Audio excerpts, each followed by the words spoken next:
You ready? Yeah.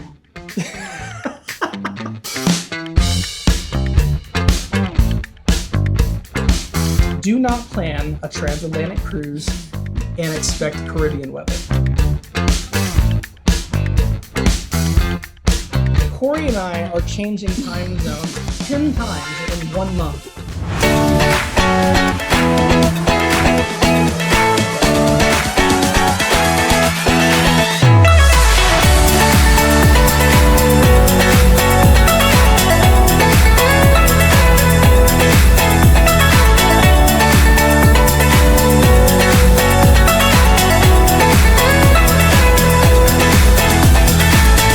Back, it's Ken and Corey Strong, the Travel Strongs, and we are still on Harmony of the Seas, day 2 of the actual transatlantic crossing. Something we are learning is do not plan a transatlantic cruise and expect Caribbean weather. It is a rainy day, probably the most rain we've ever had on our cruise. Yes. My first cruise on Majesty of the Seas, way back with my grandparents. Was about like this. Now, per the captain today, I got a chance to talk to the captain a little bit. He expects the last 5 days of our crossing, which is the day after tomorrow, to have sun. So we may actually have some nice weather toward the end of this cruise. Crossing our fingers. We are crossing our fingers. This is really cool. Our captain used to work on the same cruise ship that I took on my very first cruise. It used to be the Big Red Boat. It was before Disney Company got their own cruise ships, and they actually contracted with a company called Premier Cruises, and there was a cruise ship called Starship Oceanic, and I was on that when I was a sophomore in high school, my very first cruise, and he also worked on that cruise ship. But he's a captain with Royal Caribbean for 24 years. What else is another neat fact about the captain? Where are we going? Oh, and also our captain is from Barcelona, Spain. So we're actually headed back to his home ports, which is really cool. I wasn't exactly sure how a transatlantic crossing would be as far as the rockiness of the ship. And one of the reasons that we love Oasis Class and now Icon Class ships so much is because they are so extremely stable. Even in rough waters, in crazy weather, they're very, very stable ships. I think it's because the width. The ships are so much wider than anything else out there. They are so stable. They're just really smooth sailing. And a lot of people ask too, with our room being on deck 17, do you feel the movement much more? And I honestly have not. Normally when it's just Corey and I, we actually just get a balcony room. And we frequently get rooms at the front of the ship. A front room on deck 6 has had just as much movement as this room on deck 17. It's actually not been that noticeable to me. No more noticeable than normal, I guess. So let's talk about the suite. We really haven't talked about our room much yet, but we really got the suite for the fact that we were gonna be on here for 16 nights. This is a Crown Loft Suite. It's a 2-level townhouse style suite up on deck 17. It's super convenient because it is just down the hall from the coastal kitchen and the suite lounge, where we typically will hang out in the evenings, where we do a lot of our meals. It's just very convenient that that's the only stuff up here. Right around the corner. Yeah, you don't have a lot of traffic up here. It's kind of more of a private area. And then the suite itself, with the upstairs, you've got kind of the bedroom, and then downstairs it's like you've got your living room, you've got your porch with your balcony out there, a really nice work area where I've been kind of setting up my office space and Corey's been using as well. So it's really convenient to have that. Another super nice thing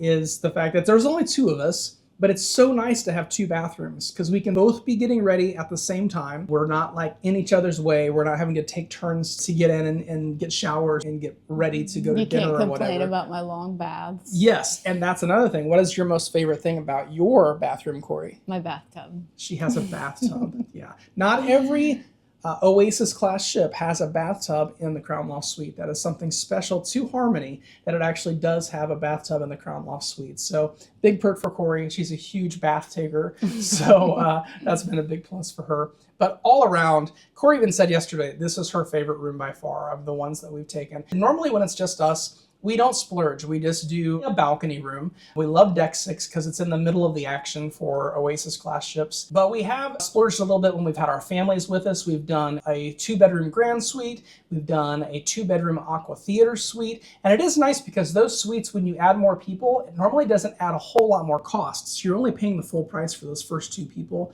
So it actually is a good bargain if you have a whole family coming to be able to get them into one of those larger suites. And you get all the suite perks, which is really nice, especially especially when you have the family. This is our first time in a Crown Loft Suite, and by far at this point, it is our favorite. Oh, and another thing, I haven't even told you yet, but Yes. other than the bathtub, that right there is a real plant. Those are real plants. And I love that. I didn't think they were. I'm a plant person. I just realized it like yesterday. And they're real. That those are like water inserts in there. And I was so excited. Yeah. She's a plant lover. No, we have plants all over our house. So yeah, so that was really exciting. It may for or may Corey. not look like a jungle.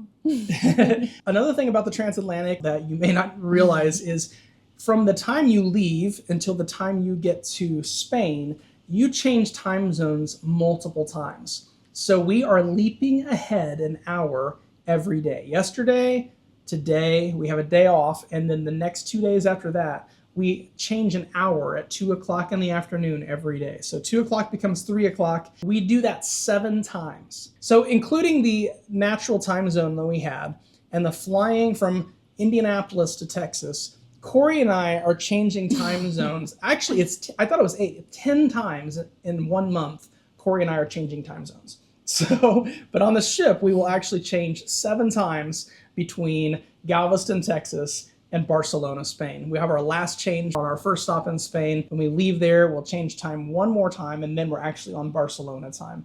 And of course, then we have the flight back to Chicago, and then the drive from Chicago back to Indiana, which is 2 more time changes.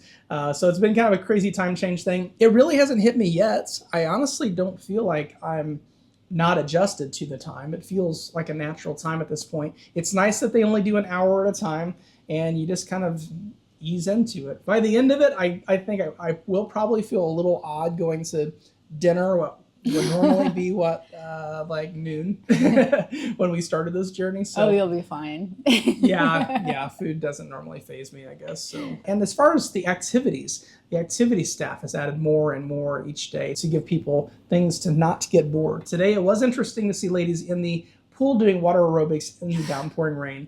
I guess you're already wet, so what's the deal?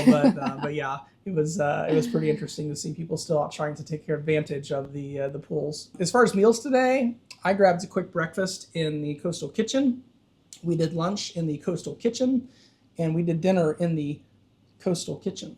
Creatures of habit. Yeah, they were all good meals. I can't complain. We had a pretty good meal day. Corey got her crispy octopus tonight. So good. Yeah.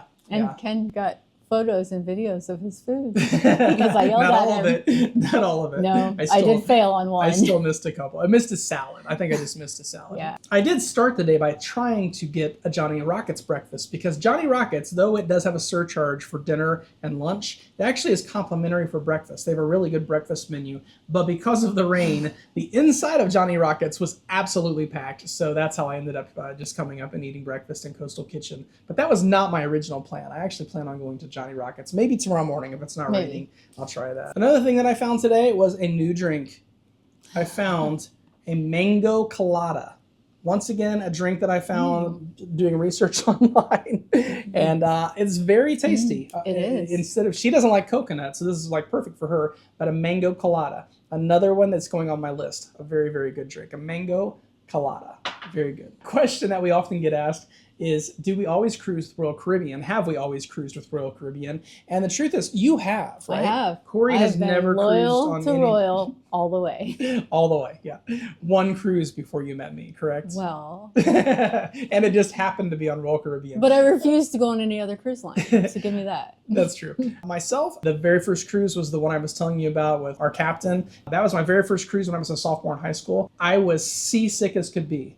I was so sick that cruise. It is amazing that I ever set sail again. After that, I normally did themed cruises. So I didn't just do a normal cruise. I used to be a lighting designer for Christian music bands. And most of the bands that I worked with were on these themed cruises. So I would go on these Christian music cruises to be with the bands that I knew. I started doing that and did my first couple cruises with Carnival Cruise Line during those themed cruises.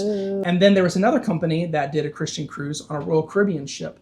And after that Royal Caribbean experience, I never went back. Once I sailed with Royal, I was kind of hooked. I loved everything about the company. I loved the people, the service, the food, the ships, and they've just really grown on me. And then when they started to come out with the Oasis Class, I was absolutely glued to every episode as they were building the Oasis Class ships, Oasis of the Seas. And I took my mom on the very first Oasis cruise cruise number 9 on Oasis of the Seas. And I never turned back. That's been my love and passion ever since, is cruising on Oasis Class ships. If you do have other questions that you would like to ask, please be sure to comment those below. If we don't answer them in an episode, I would be glad to answer them on the YouTube or Facebook. I would love to hear your questions and to give you some feedback from our experience here on board Harmony of the Seas Transatlantic Cruise. Later on, we're going to go catch a headliner show. A Mentalist is on board. Maybe a game show if Corey can still stay awake that late. And I think that's all we have for you for today. Thanks so much for joining us. If you would just take a moment to hit that like button and subscribe, we would love to continue to build this channel for you to bring you more information about Royal Caribbean, cruising, and the travel strongs. Until next time, be kind to one another, eat dessert first, and travel strong.